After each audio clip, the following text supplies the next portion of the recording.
দৃঢ় বিশ্বাস একজন রাজনৈতিক কর্মী হিসেবে আপনার উপর বিশ্বাস কোনোদিন আমরা হারাবো না।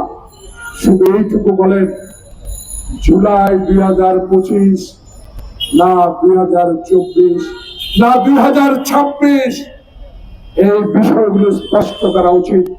কারণ নির্বাচনের সুনির্দিষ্ট একটা ম্যাপ প্রয়োজন, তাহলে জনগণ আশ্বস্ত হবে আওয়ামী লীগের পৃথকতার আবার ষড়যন্ত্র করতে পারবে না।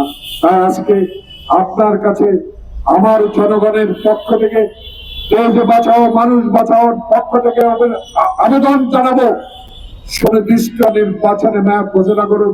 কারণ বাংলাদেশের যেইভাবে আবার ষড়যন্ত্র শুরু করেছে, এই ষড়যন্ত্র রুখতে হলে বাংলাদেশের জনপ্রতিনিধির প্রয়োজন, পার্লামেন্টের প্রয়োজন। সবাইকে ধন্যবাদ। আসসালামু আলাইকুম।